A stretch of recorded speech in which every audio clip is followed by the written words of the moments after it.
کو بھی کہتے ہیں آپ پردہ کریں. کس کی تائید میں نازل ہوئی ہے؟ حضرت عمر کی. حضرت عمر رضی اللہ تعالی عنہ کی رائے یہ تھی.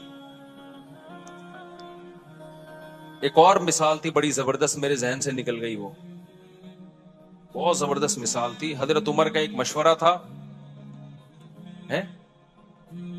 ہاں جنگی قیدیوں کے بارے میں. جب بدر میں قیدی آئے نا تو حضرت عمر نے حکم دیا ہر شخص اپنے رشتہ دار کی گردن اڑا دے. نبی صلی اللہ علیہ وسلم نے کہا کہ نہیں، فدیہ لے کے چھوڑ دیں ہم ان کو. قرآن کی آیتیں نازل ہوئیں. نہیں یہ تو الگ آیت ہے، اس سے کوئی تعلق نہیں. لولا کتاب من اللہ سبق لمسکم فیما اخذتم فیہ عذاب عظیم.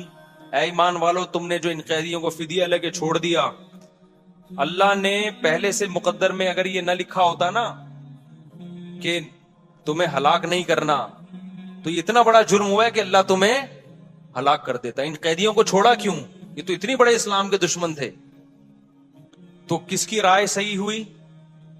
حضرت عمر کی، ان کی رائے میں. اور حدیث میں آتا ہے کہ شیطان عمر کو دیکھ کے اپنا راستہ بدل لیتا ہے. بخاری کی حدیث ہے، رسول اللہ صلی اللہ علیہ وسلم نے فرمایا میں نے خواب میں دیکھا کہ ابو بکر نے ایک ڈول نکالا، اس میں کمزوری تھی. پھر میں نے ایک بہت طاقتور کو دیکھا کہ اس نے ڈول نکالا اور بڑی طاقت کے ساتھ ڈول نکال لیا نا، کنویں سے نہیں پانی کا ڈول نکالتے. تو آپ نے فرمایا اس خواب کی تعبیر کیا ہے عمر، یعنی ان کے دور میں جو نظام چلے گا نا طاقت اور قوت کے ساتھ چلے گا. غیر مسلم اس بات کا اعتراف کرتے کہ اسلامی تاریخ میں عمر جیسا دور نہیں آیا. ایسا خاندانی دور تھا نا حضرت عمر کا، کوئی اختلاف نہیں. اور کتنے آپ نے اچھا جرمنی میں نا ابھی بھی عمر لا کے نام سے وہاں کی یونیورسٹی میں پڑھایا جاتا ہے. اس کو کہتے ہی عمر لا ہے. میں پہلے اس بات کو یقین نہیں کرتا تھا، میں گیا تو پتا چلا ایسا ہے حقیقت میں. یہ جو انسانی فلاح و بہبود کے قوانین انہوں نے وضع کیے نا بہت سے یورپین کنٹریز نے، یہ حضرت عمر سے لیے انہوں نے. اس کا نام بھی اب تک انہوں نے عمر لا رکھا ہوا ہے. نہیں آئی میرے خیال بات سمجھ میں؟ تو غیر آپ کے خلیفہ عادل کے عادل ہونے اور اس کی فضیلت کی گواہی دے رہا ہے، اور یہاں بعض لوگ جو اپنے آپ کو اسلام کی طرف منسوب کرتے ہیں وہ عمر کو برا بلا کہہ رہے ہیں معاذ اللہ. حضرت عمر کو اسلامی تاریخ سے نکال دو تو کیا بچے گا بھائی آپ کے پاس؟ ایک ہی تو دور تھا جس میں اسلامی سلطنت 22 لاکھ مربع میل پہ پھیلی ہے اور کسی میں مجال نہیں تھی کہ کوئی سر اٹھا کے بات کر سکے. 7ویں صدی میں ابن تیمیہ نے کیا، ابن تیمیہ رحمۃ اللہ علیہ نے. پھر ان کے شاگرد نے بھی اپنے استاذ کی رائے کو فالو کیا، ابن قیم نے. پھر ابن قیم کے شاگرد ابن رجب حنبلی، انہوں نے بھی اپنے استاذ کو فالو کیا. لیکن آخر عمر میں ابن رجب نے رجوع کر لیا اور یہ سخت الفاظ کہے وَعَلَمْ أَنَّهُ لَمْ يَثْبُتْ عَنْ أَحَدٍ مِّنَ الصَّحَابَةِ وَلَا مِنَ التَّابِعِينَ وَلَا مِنْ أَئِمَّةِ السَّلَفِ الْمُعْتَدِّ بِقَوْلِهِمْ فِي الْفَتَاوَى فِي الْحَلَالِ وَالْحَرَامِ شَيْءٌ صَرِيحٌ أَنَّ الطَّلَاقَ بَعْدَ الدُّخُولِ يُحْسَبُ وَاحِدَةً إِذَا سَبَقَ بِلَفْظٍ وَاحِدٍ. کہ انہوں نے کہا کہ کسی ایک حدیث میں بھی ہمیں نہیں ملتا، کسی ایک صحابی سے بھی نہیں ملتا، کسی ایک تابعی سے بھی نہیں ملتا کہ رخصتی کے بعد 3 کو کسی نے ایک قرار دیا ہو. صاف لفظوں میں رجوع کیا کہ میرے استاذ ابن قیم اور ان کے استاذ ابن تیمیہ اس مسئلے میں واضح غلطی پر ہیں، کوئی حیثیت نہیں ہے. رجوع کر لیا انہوں نے. اس کے بعد فقہ حنبلی میں، چونکہ یہ حنبلی تھے، ابن تیمیہ بھی، ابن قیم بھی اور ابن رجب بھی، اس کے بعد فقہ حنبلی میں یہ 3 طلاق کو ایک کہنا ختم ہو گیا. آئی بات سمجھ میں؟ فقہ حنبلی میں بھی اتفاق ہو گیا 3 کتنی ہے بھائی؟ 3 ہی ہوتی ہیں، کیونکہ یہ سب حنبلی مذہب کے بڑے بڑے ائمہ تھے. صدیوں یہ مسئلہ اسی طرح چلتا رہا. پوری امت میں 3 طلاقیں 3 ہوتی ہیں، 3 ہوتی ہیں، 3 ہوتی ہیں، یہاں تک کہ پھر شیخ بن باز جو سعودی عرب کے مفتی اعظم ہیں، جن کا تقریباً 15-20 سال پہلے انتقال ہوا، انہوں نے پھر ایک نئی رائے قائم کی کہ 3 کتنی ہوتی ہیں؟ 1 ہوتی ہیں. جب انہوں نے رائے قائم کی، ان کے استاذوں نے ان کی مخالفت کی. بن باز سے طلاق کے معاملے میں فتویٰ لینا جائز نہیں ہے. میرے پاس میں نے نیٹ سے پوری عبارتیں نکالی تھی. ان کے استاذوں نے رد کیا کہ بن باز کا فتویٰ تین طلاق کے معاملے میں اس سے بیوی حلال نہیں ہوگی، یہ اجماعی مسئلہ ہے. لیکن شیخ بن باز تھے، بڑی حیثیت تھی ان کی، تھے پرہیزگار آدمی کو، لیکن ایک آدمی کی غلطی کو آپ پوری امت پہ کیسے تھوپ رہے ہو بھائی؟ پھر کیا ہوا، سعودی عرب میں یہ مسئلہ اختلافی بن گیا. پھر جب اختلافی بنا تو پھر ہوا یہ کہ شیخ بن باز کے استاذ اور تمام حنبلی علماء وہ سارے 3 کے 3 ہونے کا فتویٰ دیتے تھے. بن باز کے پاس جب جاتا تو 3 کے 1 ہونے کا فتویٰ. پھر بن باز کے ہی قریبی لوگوں میں سے تھے شیخ صالح العثیمین، اللہ ان کی مغفرت فرمائے، بڑے عالم تھے، انہوں نے بھی بن باز کی رائے لی. 3 کتنی ہوتی ہیں؟ انہوں نے بھی کہا 1. اب سعودی عرب میں پھڈا ہو گیا. پھر کیا ہوا، 80 کی دہائی یا 90 کی دہائی میں سعودی حکومت نے ایک سرکولر جاری کیا کہ 3 طلاق کے مسئلے پر تمام علماء مل کے بیٹھیں اور دلائل سے اس مسئلے کو نمٹائیں. کوئی یہ فتویٰ دے رہا ہے، کوئی وہ فتویٰ دے رہا ہے. تو پوری بحث ہوئی، اس پہ القرار کے نام سے ایک رسالہ لکھا گیا، اس میں بہت سارے علماء شریک ہوئے، ان علماء کے نام بھی اس رسالے میں. بڑی بحث ہوئی اس میں. وہ پورا رسالہ میرے پاس موجود ہے عربی میں نے پورا رسالہ پڑھا ہے. وہ اتنی زبردست جاندار بحث ہوئی، 40-50 کتابوں کو کنگھالا گیا، علماء کے فتوے دیکھے گئے، قرآن و سنت کی روشنی میں بحث ہوئی، اور بالآخر یہ متفقہ فیصلہ کیا گیا کہ اکٹھی 3 طلاقیں 3 ہی ہوتی ہیں، 1 نہیں ہوتی. لیکن بن باز نے اس رائے سے اتفاق نہیں کیا، وہ اپنی رائے پر اڑے رہے. لیکن سعودی عرب کا پھر سرکاری قانون بنا کے عدالتوں میں یہ چلا دیا گیا، بھئی 3 طلاق کو 3 ہی قرار دیا جائے گا، کیونکہ ہمارے پاس 1 ہونے کی کوئی معقول دلیل نہیں ہے. بڑا جاندار رسالہ ہے، میں نے پورا ایک لفظ پڑھا ہے اس رسالے کا، آج بھی موجود ہے، نیٹ پہ سرچ کرنے سے مل جائے گا. ہوا کیا پھر یہ ہوا کہ بن باز اسی رائے پہ قائم رہے، وہ 3 کو 1 کہتے رہے. اب جب سعودی عرب کی کورٹ میں جب کیس جاتا عدالت میں، تو کورٹ کہتی بھائی پورے علماء کا ایک فیصلہ ہے متفقہ، تو کورٹ سے 3 طلاق کو 3 ہی قرار دیا جائے گا. ہوتا یہ کہ لوگ کیا کرتے، جس کو بیوی رکھنی ہے وہ کورٹ میں جانے کے بجائے کہاں چلا جاتا؟ بن باز کے پاس چلا جاتا. وہی اختلاف دوبارہ شروع. حالانکہ اس مجلس میں علماء نے شیخ بن باز رحمہ اللہ تعالی کو یہ نصیحت بھی کی تھی کہ اس طرح امت میں توڑ پیدا ہوگا. بہرحال بڑے عالم تھے، ہم کسی عالم کی گستاخی نہیں کرتے، ان کی اور نیکیاں بہت ہیں. ایک عالم سے غلطی ہو سکتی ہے، بات یہ کہ اس کی غلطی کو آپ ساری امت پہ تو نہ تھوپیں نا بھائی. آپ یہ کہہ دیتے بھائی ان کا ایک تفرد ہے، یہ آسان تھا. لیکن اب چونکہ سرکاری سطح پہ ان کو مفتی اعظم بھی بنا دیا گیا، لوگ اسی کو فالو کرتے چلے گئے. اس میں آسانی تھی، بیوی آرام سے حلال ہو رہی ہے، طلاق کا ریشو بھی اربوں میں بڑھ گیا، دھڑ دھڑ دھڑ طلاقیں، پھر ایک. نتیجہ یہ نکلا کہ چونکہ گورنمنٹ لیول پہ فتوے کی ویلیو ہوتی ہے، وہ سرکاری مفتی تھے، نتیجہ یہ نکلا کہ وہ جو عدالت کا فتویٰ تھا وہ ججوں کو بھی نہیں، اب جج بھی اس کو فالو نہیں کر رہے. پھر اب جو جو محمد بن سلمان آئے ان کے دور میں تو میرا خیال ہے کورٹ کو آرڈر دے دیا کہ 3 کو 1 ہی قرار دو. تو یہ اسلام نہیں ہے میرے بھائی، سمجھ رہے ہو؟ یہ ذاتی آراء ہیں بعض مفتیوں کی. اسلام وہ ہے جو قرآن نے بیان کیا، الطلاق مرتان، طلاق 2 مرتبہ ہیں. اس میں قرآن نے نہیں کہا کہ اکٹھی دو یا ایک مہینے کے بعد دو. قرآن کہتا ہے فَإِن طَلَّقَهَا، تیسری دے دی تو فَلَا تَحِلُّ لَهُ مِن بَعْدُ، عورت تیسری کے بعد شوہر کے لیے حلال نہیں ہوگی جب تک دوسرے مرد سے نکاح نہ کر لے. تو یہ عمری قانون نہیں ہے، یہ قرآن کا قانون ہے. بخاری کی حدیث ہے، نبی صلی اللہ علیہ وسلم کی موجودگی میں عویمر اجلانی نے اپنی بیوی کو 3 طلاقیں دی. آپ صلی اللہ علیہ وسلم نے اس کو 3 ہی سمجھا، اس سے نکاح کو ختم سمجھا نبی صلی اللہ علیہ وسلم نے. بخاری کی حدیث ہے. اتنی ساری حدیث میرا اس پر پورا ایک لیکچر موجود ہے، تو یہ کہیں بھی نہیں ہے. تو اس کو یہ کہنا عمری قانون، یہ شیعہ لوگ یہ جسارت کر سکتے ہیں بھائی. اہل سنت اس کو عمری قانون نہیں کہتے. عمر وہ قانون نہیں بنائیں گے جو پیغمبر کے قانون کے خلاف ہو. سمجھتے ہو کہ نہیں سمجھتے؟ یہاں اب وہ خاتون نے یہ کہا میرا گھر اجڑ گیا 3 طلاق کے بعد، میں مجبور ہو گئی ہوں حلالہ کرنے پر. وہ رو رہی ہیں، میں مجبور ہو گئی کس پر؟ دیکھو باطل جب بھی کوئی بات کر رہا ہوگا نا، بیچ میں ایک گڑبڑ کر رہا ہوگا، وہ اسی سے وہ لوگ اس کی اس بات کو نہیں اس طرف جاتے اور رونا دھونا شروع کرتے ہیں، ہائے بیچاری کے ساتھ ظلم ہو گیا. اسلام نے عورت کو حلالے پر مجبور کیا ہے؟ قرآن نے جب یہ کہا 3 طلاقیں دینے کے بعد عورت پہلے شوہر سے نکاح نہیں کر سکتی جب تک عدت کے بعد دوسرے مرد سے نکاح نہ کر لے، اس سے ہم بستری نہ ہو جائے اور وہ طلاق نہ دے دے، پھر عدت کے بعد پہلے سے کر سکتی ہے. اسلام، قرآن، حدیث یہ کہہ رہی ہے کہ عورت یہ کر سکتی ہے، یہ نہیں کہہ رہا کہ عورت کو اسلام اس پہ کیا کر رہا ہے، مجبور نہ کرے. بھائی کس نے کہا ہے کہ یہ کام کرے وہ؟ یعنی ایسا ہوتا نا، مرد نے 3 طلاقیں دی ہوتی، پھر ہم جا کے عورت کی کنپٹی پہ بندوق رکھتے، اب تو دوسرے مرد سے نکاح کر، نہیں کرے گی گولی سے اڑا دیں گے ہم، تو یہ دائرہ اسلام سے خارج ہو جائے گی. تو اب تو اس کے ساتھ ریلیشن بھی، فزیکل ریلیشن بھی قائم کر، نہیں کیا ٹھا گولی سے اڑا دیں گے ہم تجھے. اب تو وہاں سے طلاق لے، نہیں طلاق لی ٹھا گولی سے اڑا دیں گے ہم تجھے.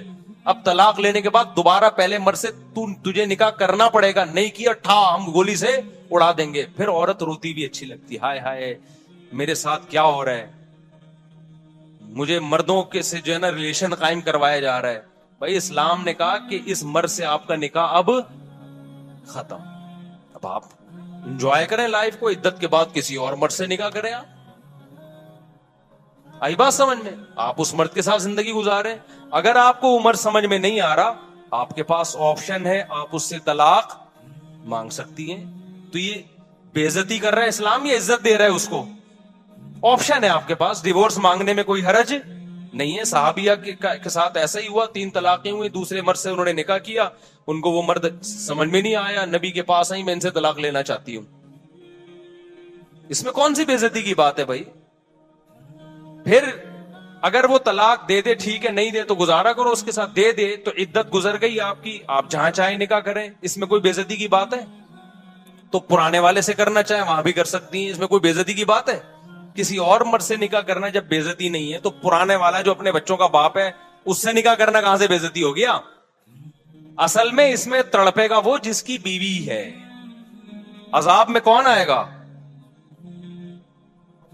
مرد. بے عزتی مرد کی ہو رہی ہے، ٹھیک ہے نا، جس نے غصے میں طلاقیں نکال دی اور اب رو رہا ہے. اب اسلام کہہ رہا ہے نا نا نا نا نا، تیری یہ محبوبہ جس کو تو نے غصے میں چھوڑا ہے، اب یہ کسی اور کے نکاح میں جائے گی، اور تیرے لیے وہ رات کیا ہوگی، ایسے جیسے آگ کے انگاروں پہ لیٹا ہوئے تو. اور آئندہ یہ لفظ زبان سے نکالنے سے پہلے تو 100 دفعہ سوچے گا. عذاب میں تو وہ آئے گا بندہ. دوسری بات یہ، خواتین یہاں یہ کہتی ہیں کہ جب عورت کو طلاق ہو گئی، ٹھیک ہے جی، وہ مجبور نہیں ہے کہ حلالہ کرے، وہ مجبور نہیں ہے، لیکن وہ بیچاری جائے گی کہاں؟ اس کا گھر تو اجڑ گیا نا. تو اس لحاظ سے تو وہ مجبور ہی ہے، اپنا گھر بسانے کے لیے اس کو یہ پروسیس سے گزرنا پڑے گا. اس کا جواب سمجھیں، وہ اس کا جو گھر اجڑا ہے نا، اور نیا گھر بسنا ممکن نہیں ہے یا مشکل ہے، وہ اسلام کی وجہ سے نہیں، وہ اسلام کو فالو نہ کرنے کی وجہ سے. یہ بار بار میں بتاتا ہوں، کیونکہ صحابہ کے دور میں مرد نے اگر 3 طلاقیں دی اور عورت کا نکاح ختم، تو 20 رشتے اس کے لیے پہلے سے اچھے مردوں کے ہوتے تھے، کیونکہ ایک ایک آدمی 2 3 بیویاں رکھتا تھا. لڑکیاں مارکیٹ سے کیا تھیں؟ شارٹ تھیں.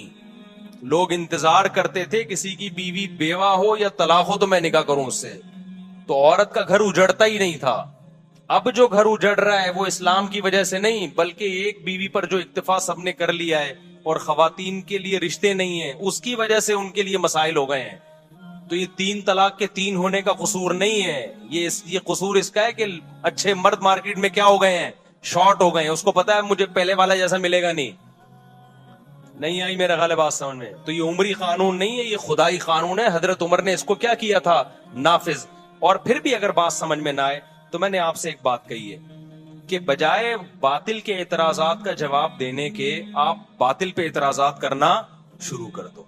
تو میرا باطل سے یہ اعتراض ہے کہ آپ کہتے ہو 3 طلاق کو 3 قرار دے کر عمر نے ظلم کیا.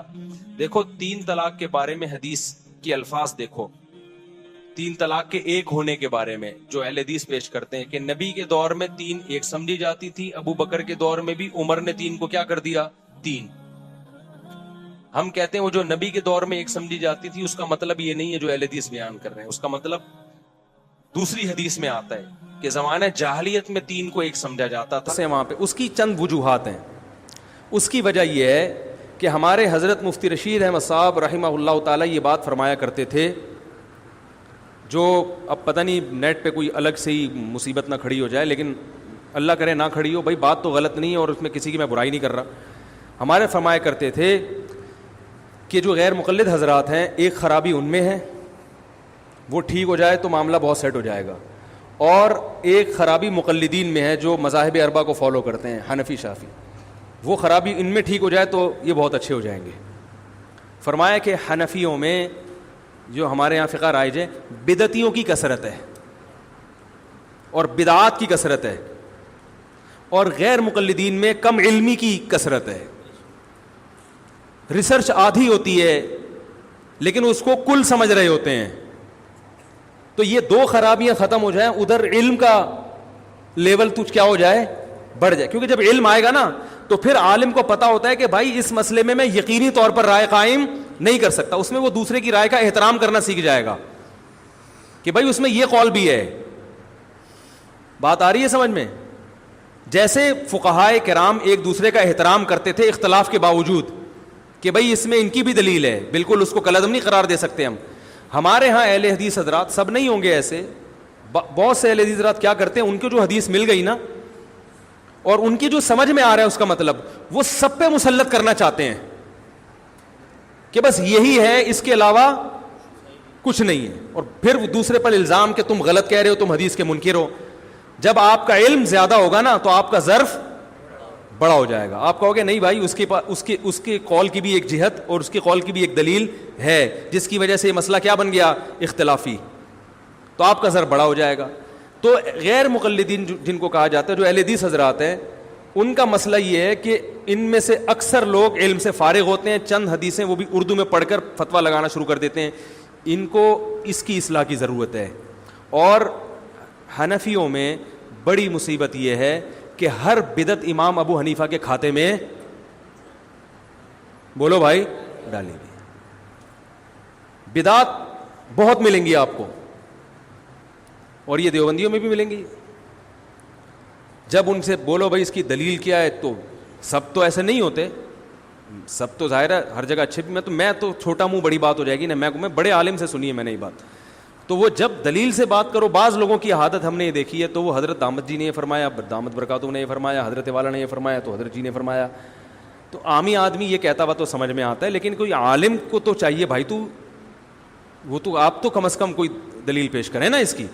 تو بہت ساری بدعتیں رائج ہو چکی ہیں, لیکن پھر وہ فقہ حنفی کے کھاتے میں ڈال دیتے ہیں کہ ہم حنفی فقہ کو فالو کرتے ہیں اور فقہ حنفی میں ایسے ہے. فقہ حنفی میں حالانکہ وہ ایسا, امام حنیفہ نے نہ ایسا کہا ہوتا ہے, نہ ان کی کوئی ایسی رائے ہوتی ہے, نہ ان کے شاگردوں نے, نہ مجتہدین سے کچھ منقول ہوتا ہے. تو ہمارے حضرت فرمایا کرتے تھے کہ تقلید کی جاتی ہے مجتہد کی. اب یہ نہیں کہ جو بات کہہ دے وہ پتھر پہ لکیر بن گئی, آپ نے صرف اس لیے ماننا ہے کہ وہ ہمارے حضرت جی نے کہی ہے, ایسا نہیں ہے. تو مقلدین میں بدعت کی بیماری زیادہ ہے, اور اہل حدیث اکثر بدعات سے بچے ہوئے ہوتے ہیں. اکثر میں نے دیکھا ہے کہ وہ بدعت سے دور ہوتے ہیں, ان میں بہرحال یہ خوبی ہے. تو سعودی عرب میں چونکہ عربوں کا مزاج ہے کہ وہ بدعت کو نہیں مانتے, وہ بدعت سے بہت دور ہیں. تو اہل حدیث حضرات جو سعودی عرب میں اتنے زیادہ ہیں, وہ اس لیے نہیں کہ چاروں مذاہب کو نہیں مانتے, اگر وہ یہ بات کریں گے تو وہ سعودی عرب میں ان کو جگہ نہیں ملے گی. وہ اس لیے کہ خاص طور پر سعودی عرب میں جو اہل حدیث ہیں وہ بدعت سے, بولو بھائی, بہت دور ہیں. تو بدعت سے تو ہم سب کو دور رہنا چاہیے بھائی. بہت ساری چیزیں ہم نے امام حنیفہ کے کھاتے میں ڈال دی ہیں, بہت ساری چیزیں ہم نے فقہ حنفی کے کھاتے میں ڈال دی ہیں, بہت ساری چیزیں ہم نے رسول اللہ صلی اللہ علیہ وسلم کی طرف منسوب کر دی ہیں. عرب اس کا بڑا خیال کرتے ہیں, حدیث صحیح ہونی چاہیے.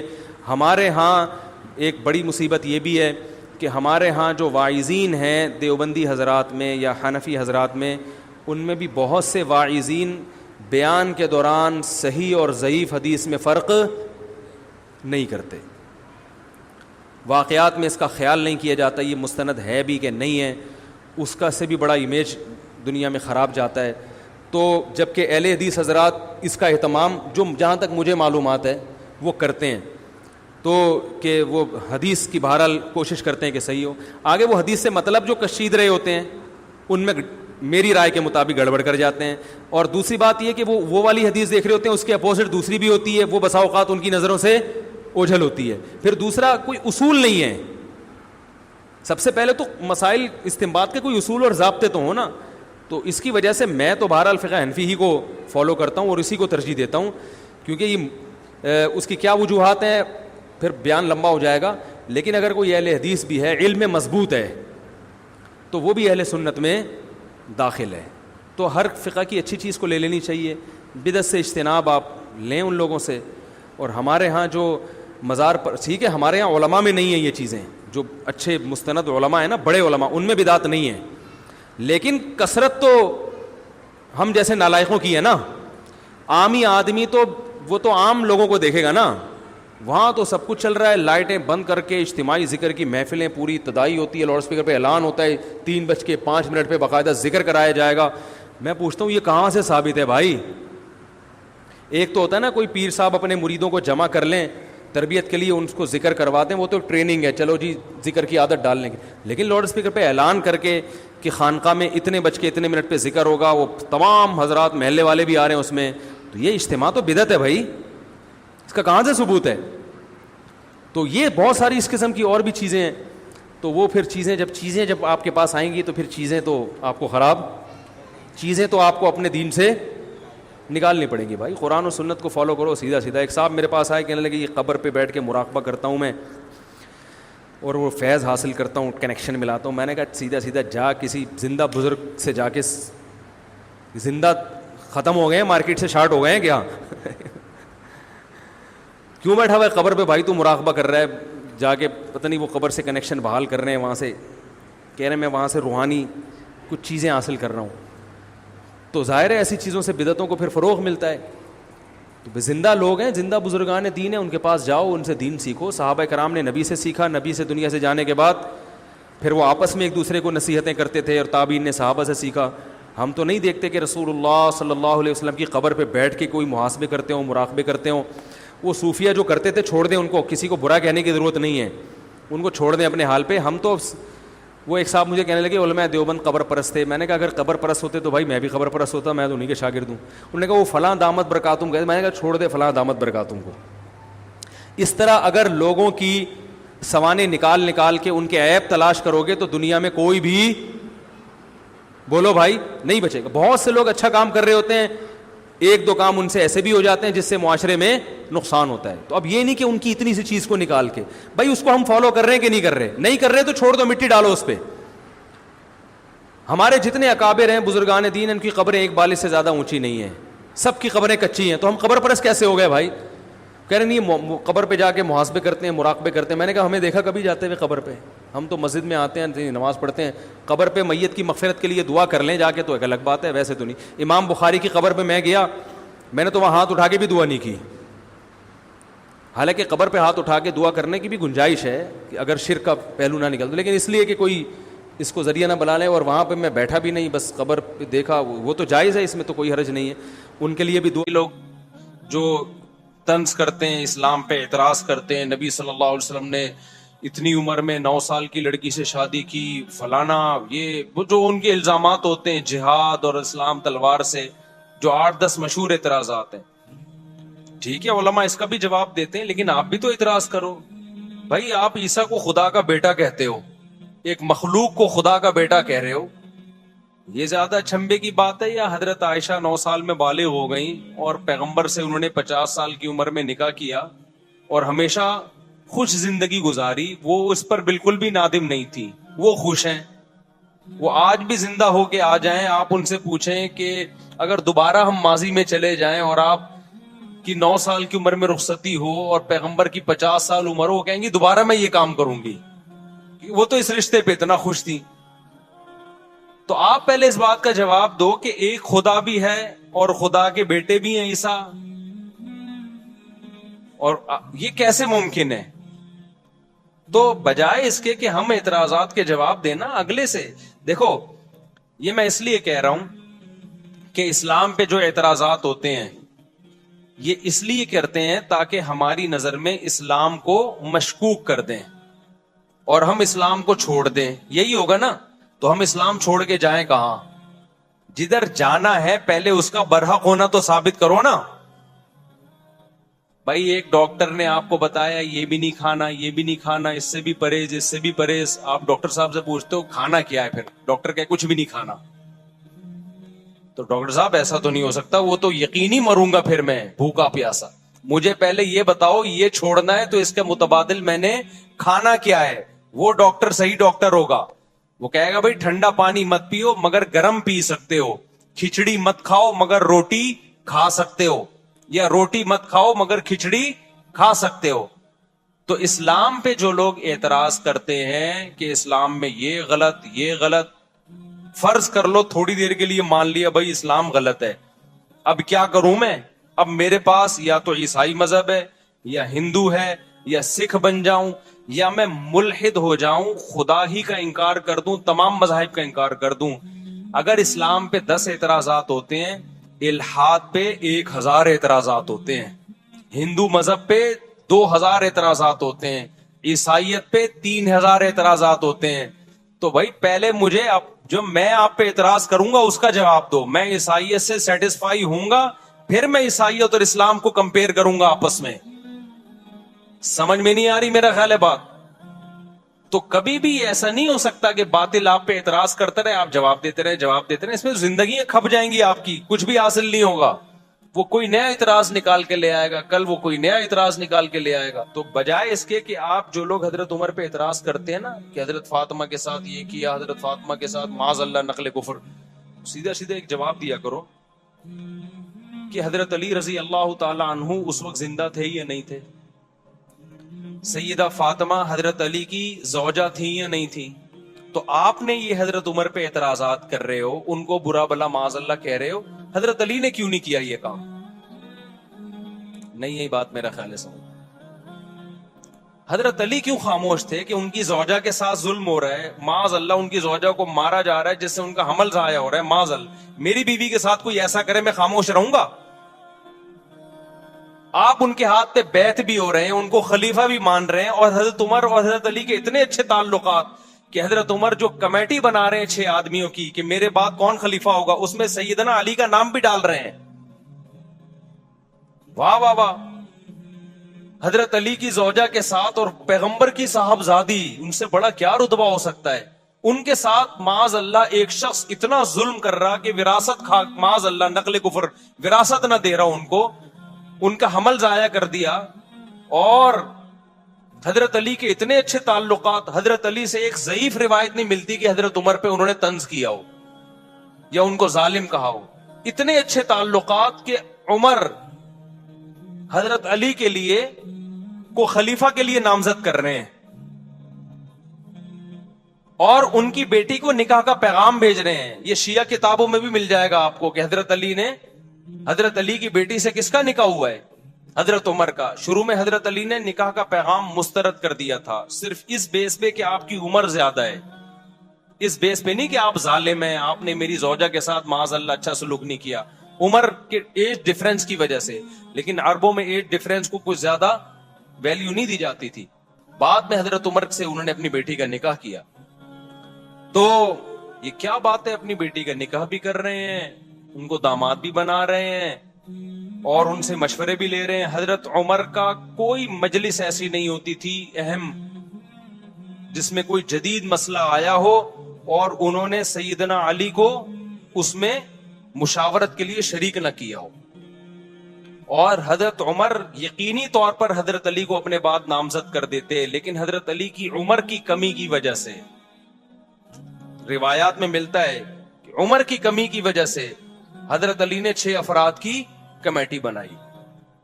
سمجھتے ہو کہ نہیں سمجھتے؟ تو ہم ان کے آپس میں تعلقات دیکھتے ہیں, کوئی ان میں نفرت نہیں تھی, ایک دوسرے کی تعریفیں, ایک دوسرے سے محبتیں. لیکن آج لوگ مدعی سست اور گواہ چست بنے ہوئے ہیں. تو باقی ایک انہوں نے جو سوال کیا ہے کہ حضرت عمر کے 3 طلاق والے مسئلے پر, وہ یہ میں نے جمعے میں بھی اس پر بیان کیا تھا. ایک خاتون کا کلپ وائرل ہو رہا ہے, وہ کسی اسکالر کو نا, مذہبی اسکالر کو انٹرویو دے رہی ہیں کہ عمر, یہ جو اہل حدیث حضرات کہتے ہیں نا حضرت عمر نے 3 طلاق کو 3 قرار دیا, نبی کے دور میں تو 1 ہوتی تھی, حضرت عمر نے کیا کر دیا 3 طلاق کا قانون بنا دیا. تو میں نے تو خود اہل حدیثوں کی تحریریں پڑھی ہیں اس بارے میں کہ انہوں نے گھر اجاڑ دیا لوگوں کا, یہ کر دیا حنفیوں نے نا. حالانکہ اگر گھر اجاڑنا ہے تو پھر تو حضرت عمر نے کیا, اور شیعہ صاف لفظوں میں کہتے ہیں یہ گھر اجاڑنے کا کام کس نے کیا؟ حضرت عمر نے. اہل حدیث صاف لفظوں میں نہیں کہتے کیونکہ ان کو پتا ہے کہ عمر کی محبت ہے لوگوں کے دلوں میں, وہ حنفیوں پہ ڈال دیتے ہیں. میں نے خود اہل حدیث کا فتویٰ پڑھا ہے کہ انہوں نے 3 طلاق کو 1 قرار دیا اور نیچے لکھا کہ قرآن و سنت میں 3 ایک ہوتی ہیں اور حنفی علماء کو اجازت نہیں ہے لوگوں کا گھر اجاڑیں وہ. حالانکہ یہ کام پہلے قرآن نے کیا, پھر پیغمبر نے کیا, پھر ابو بکر نے کیا, پھر عمر نے کیا, پھر عثمان نے کیا, پھر علی نے کیا, پھر 4 اماموں نے کیا, تمام صحابہ نے کیا, تمام تابعین نے کیا. 7ویں صدی ہجری میں ابن تیمیہ رحمۃ اللہ علیہ کا ایک تفرد تھا, انہوں نے کہا نہیں 3 ایک ہوتی ہے. 700 سال تک امت میں اہل سنت میں آپ کو ایک فتویٰ بھی نظر نہیں آئے گا کہ جس نے 3 طلاق کو 1 کہا ہو. اللہ کی چابیاں ہیں, ان کے قبیلے کے بارے میں رسول اللہ صلی اللہ علیہ وسلم نے ارشاد فرمایا تھا کہ کوئی ظالم ہوگا جو تم سے بیت اللہ کی چابیاں لے گا. تو نبی صلی اللہ علیہ وسلم کے دور سے اب تک انہی کے خاندان میں بیت اللہ کی چابیاں ہیں, نبی کے دور سے. اور عجیب بات آپ کو بتاؤں کہ ان کے پاس لوگ امام مہدی علیہ السلام کے لیے لوگ امانتیں رکھواتے ہیں, کیونکہ حدیث میں آتا ہے کہ قیامت تک بیت اللہ کی چابیاں انہی کے پاس رہیں گی, کوئی جو لے گا ان سے تو ظالم ہوگا. تو اس میں علماء کہتے ہیں یہ تو ثابت ہو گیا کہ کوئی اور قبیلہ قیامت تک رہے نہ رہے, یہ قبیلہ بہرحال رہے گا. تو اب بہت سے لوگوں نے ماضی میں اس قبیلے کے پاس امانتیں رکھوائی ہیں, پیسے رکھوائے ہیں, زیورات رکھوائے ہیں کہ آپ نے اس وقت تک آپ کے قبیلے نے رہنا ہے جب حضرت مہدی آئیں گے, تو یہ امانتیں آپ ان کے سپرد کر دینا.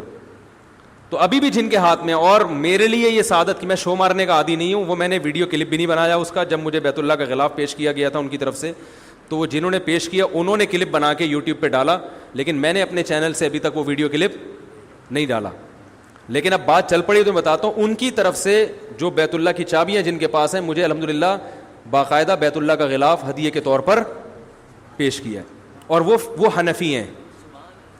اس لیے نہیں انہوں نے دیا کہ وہ حنفی, وہ اسلام میں حنفی شافی کی بیس پر پروٹوکول نہیں ہے. میں تو صرف یہ بتانے کے لیے کہ یہ جو پروپیگنڈا کیا جاتا ہے نا کہ سعودی عرب والے وہ مذاہب اربع کو نہیں مانتے, 4 فقہ کو نہیں مانتے, جو ان فقہ کو فالو کرتے ہیں ان کو غلط سمجھتے ہیں, تو یہ غلط قسم کا پروپیگنڈا ہے. وہ 4 فقہ کو مانتے ہیں, 4 فقہ کے فالوورز وہاں پہ بڑی بڑی پوسٹوں پر موجود ہیں. مدینہ یونیورسٹی کے جو ابھی پرنسپل تھے چند سال پہلے تک, وہ حنفی تھے. انہوں نے کوئی سعودیہ کی پالیسی کے خلاف کوئی بیان دے دیا تھا جس کی وجہ سے ان کو معزول کر دیا. تو اس بیس پہ نہیں کہ یہ حنفی ہیں, بلکہ اس بیس پر انہوں نے سعودی حکومت کی پالیسی کے خلاف بیان دے دیا تھا. تو وہاں یہ فرق نہیں ہے کہ آپ حنفی ہو یا شافی ہو یا حنفی ہو یا مالکی ہو یا حنبلی. اس سے ان کے ہاں یہ مسائل کہاں ہیں؟ ہمارے ہاں ہیں کہ جو فقہ حنفی کو فالو کر رہا ہے وہ اندھا مقلد ہے, وہ جنت میں نہیں جائے گا, ہم صرف قرآن و حدیث کو مانتے ہیں. یہ وہاں اہل حدیث بھی ہیں اور اچھی پوسٹوں پر ہیں.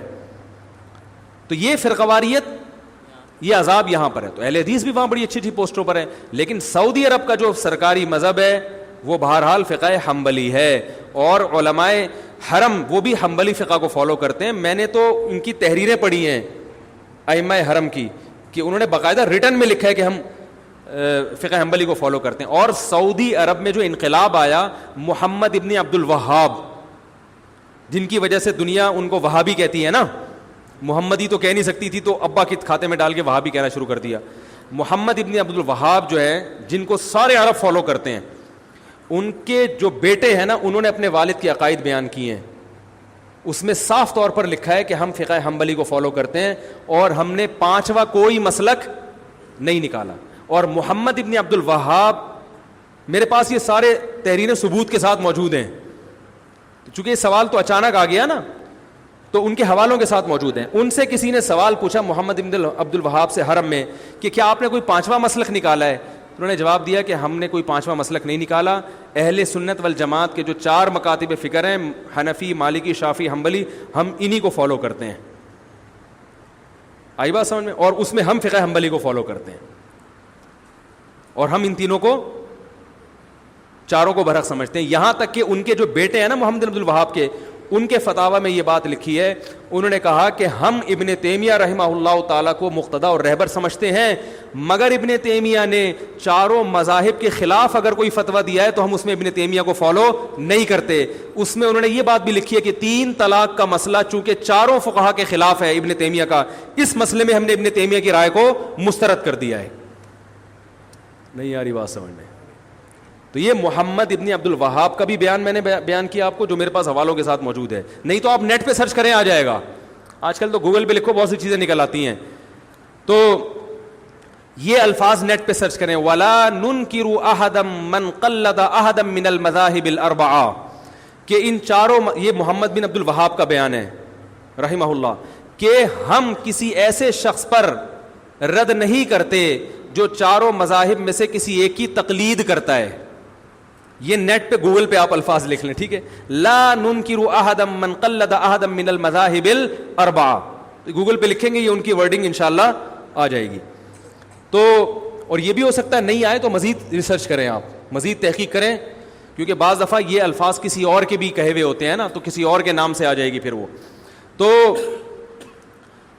تو محمد بن عبد الوہاب وہ بھی حنبلی تھے, ان کے بیٹے نے تو باقاعدہ کتاب لکھی ہے کہ جو چاروں مذاہب میں سے کسی ایک کی تقلید کرتا ہے, تقلید کے الفاظ ہیں, ہم اس پر رد نہیں کرتے اور ہم فقہ حنبلی کو فالو کرتے ہیں. ابن تیمیہ رحمہ اللہ کو عرب لوگ بہت زیادہ مانتے ہیں, تو انہوں نے کہا ہم ابن تیمیہ کے فالوورز ہیں, لیکن ابن تیمیہ رحمہ اللہ نے چاروں فقہ کے خلاف اگر کوئی بات کی ہے تو ہم اس میں ابن تیمیہ کے قول کو رد کر دیتے ہیں. پھر انہوں نے 3 طلاق کی مثال بھی دی ہے. انہوں نے, سمجھ رہے ہیں کہ نہیں سمجھ رہے؟ تو یہ ہے. ہاں, لوگ یہ ایک اکثر کہتے ہیں کہ وہ تو قرآن و حدیث کی بات کرتے ہیں. تو بھائی فقہ حنبلی کو فالو کرنا قرآن حدیث کے خلاف نہیں ہے, سمجھ رہے ہیں؟ ایک عرب عالم سے کسی نے پوچھا کہ آپ دلیل کو فالو کیوں نہیں کر رہے,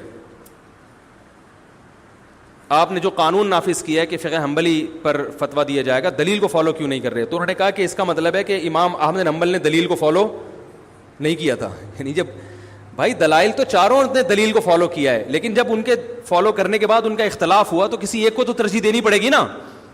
یا تو آپ جج پہ چھوڑ دیں, تو جج میں تو ہر طرح کے لوگ آتے ہیں, وہ کبھی کسی چیز کو ترجیح دے دے گا, کبھی کسی چیز, کبھی اس کا اپنا مفاد بھی ہوگا. تو قانون کے میں ایک دائرہ کار میں لانا پڑتا ہے کسی کو. ہاں, بہت سے سعودی عرب کی عدالت کے فیصلے ہیں جس میں, بہت سے تو نہیں کہوں گا, بعض فیصلوں میں انہوں نے فقہ حنبلی سے خروج کیا ہے, وہ زمانے کے لحاظ سے, ضرورت کے لحاظ سے, تو وہ ہم بھی کرتے ہیں. تو ہم نے بھی بعض فتاوی ایسے ہیں ہمارے مدارس سے دیے جاتے ہیں جس میں فقہ حنفی سے خروج کیا, فقہ حنفی کو اس میں چھوڑا ہے انہوں نے. لیکن بالکل ہم کہتے ہیں آزاد ہو جاؤ, تو پھر قرآن و حدیث کا لیبل لگا کے آپ اگر خود سے ہر آدمی کو تحقیق کی اجازت دیں گے, اور پیچیدہ مسائل میں جن میں علماء کا اختلاف ہے, تو پھر تو یہ فرقواریت اتنی بڑھے گی, ہر آدمی ایک نیا فتویٰ لا رہا ہے. آپ دیکھ لو نا, طلاق کوئی دے کر آئے, ادھر جاؤ تو ادھر سے الگ فتویٰ مل رہا ہے, ادھر جاؤ تو ادھر سے الگ فتویٰ مل رہا ہے. اس کی قرآن حدیث کی تحقیق الگ ہے, اس کی تحقیق غامدی صاحب کے پاس چلے جاؤ گے, وہ بالکل ہی ایک مارکیٹ میں قرآن حدیث کی روشنی میں نئی تحقیق لے کر آ رہے ہوں.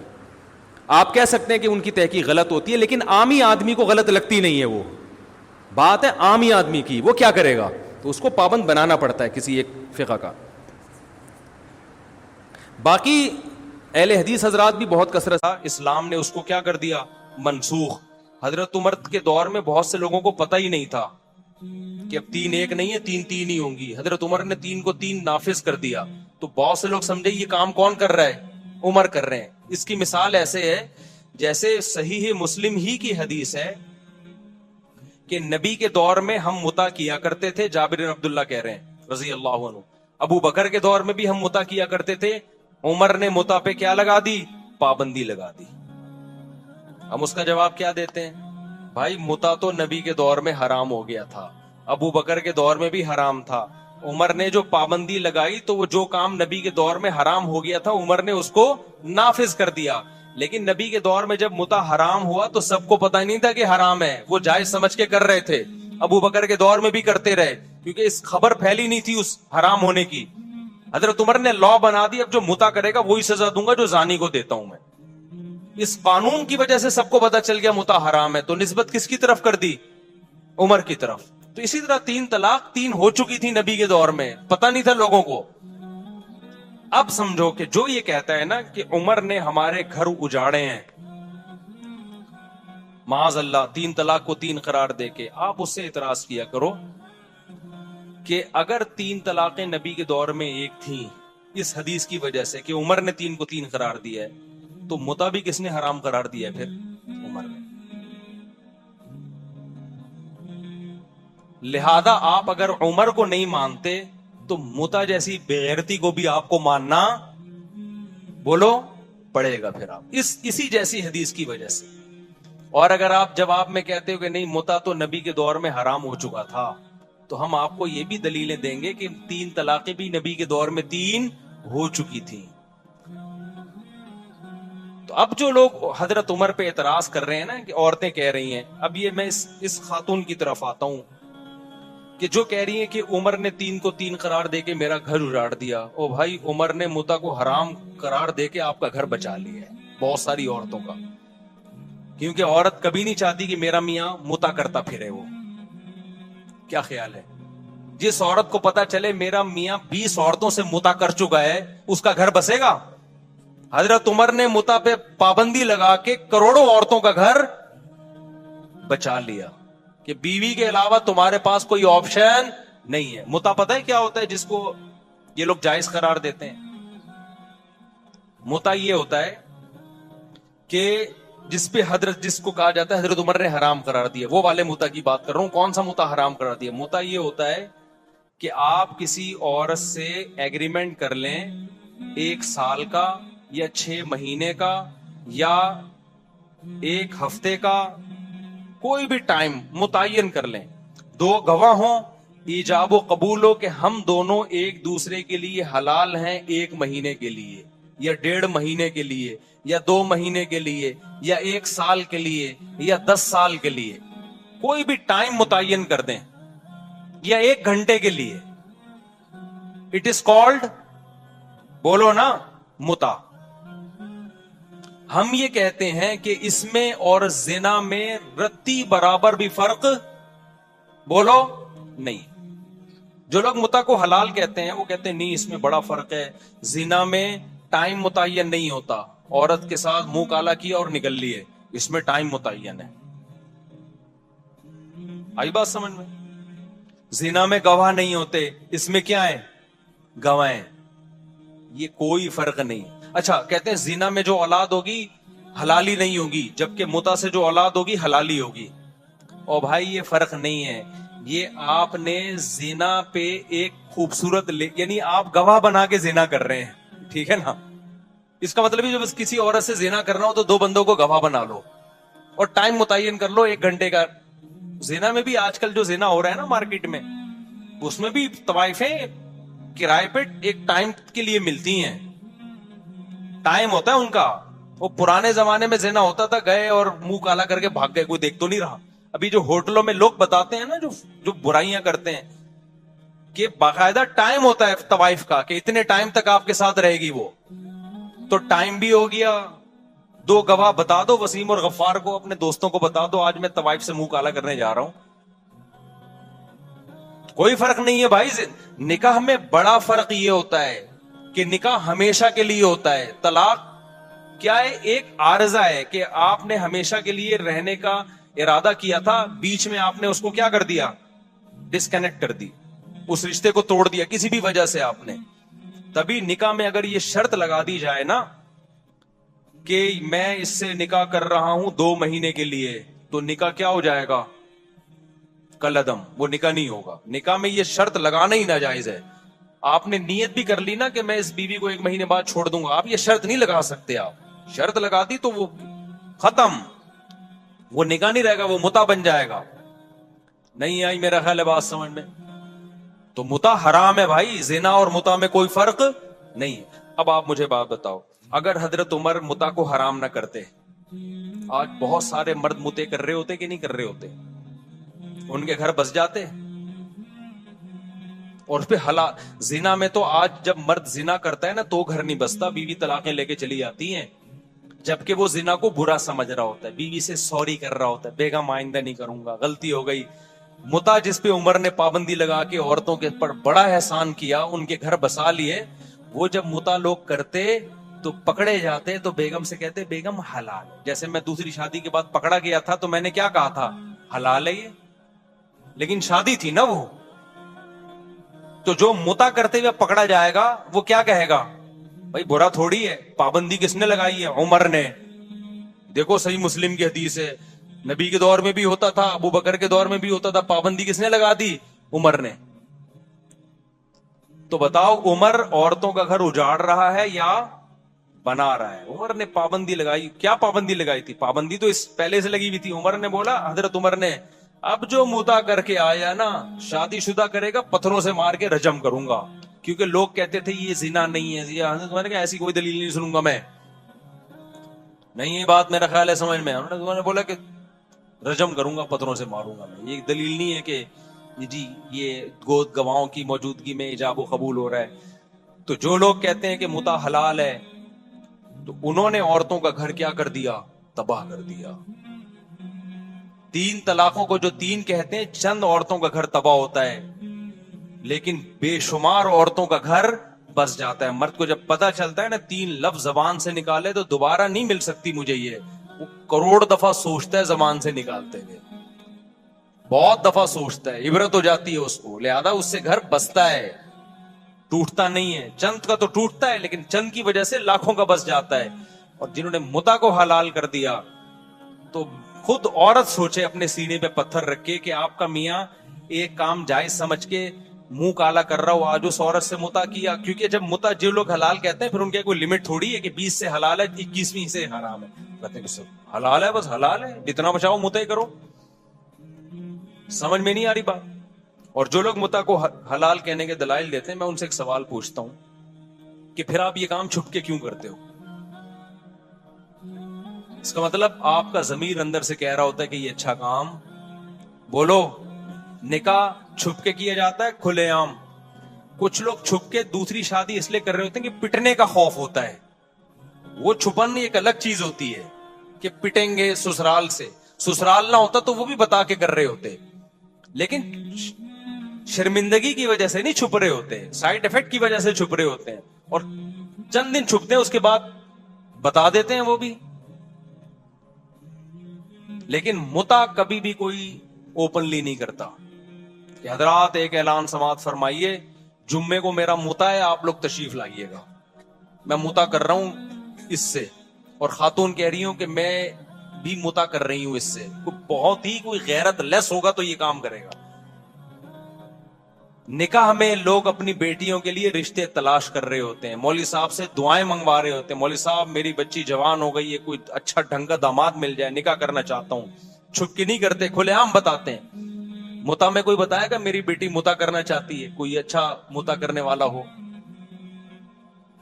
تو اگر عمر نہ ہوتے, حضرت عمر نے نا گورنمنٹ لا بنا کے پابندی لگائی, عمر نہ ہوتے تو متا کے بارے میں مسلمان کنفیوژن میں ہوتے, لوگ بہت سارے اس کو حلال سمجھنا شروع کرے. عمر نے غیرت والا کام کیا, انہوں نے بولا اب جو متا کر کے آئے گا ایسی کی تیسی کر دوں گا میں اسے. تو یہ عمر کا ہم پر کیا ہے احسان ہے کہ ہمارے گھروں کو بچایا عمر نے. ایک زنا پہ ہمیں حلال کا لیبل لگانے سے عمر نے بچا لیا. سمجھتا ہے نہیں سمجھتا. باقی جو غصے میں 3 طلاقیں دے کے ان کے گھر اجڑتے ہیں, بھائی غصے میں کنٹرول کرو اپنے آپ. بلکہ عمر نے ہم پر احسان کیا کہ ہمیں غصے میں اپنی زبان پہ کنٹرول کرنا سکھا دیا, ورنہ دڑا دڑ دیتے رہتے, طلاق کو کھیل بناتے رہتے. آج بہت سے لوگ ہیں جب بات آتی ہے بیگم کو طلاق نکالتے ہیں, طلاق نکالتے ہیں. عورت کو اس سے تکلیف ہوتی ہے, ہم سب کچھ کر لیتے ہیں بھائی, طلاق نکالتے ہیں, ہم خود کانپنے لگتے ہیں, بے بھائی یہ تو تیر ہے, کمان سے نکل گیا تو واپس نہیں آئے گا. کتنے کیسز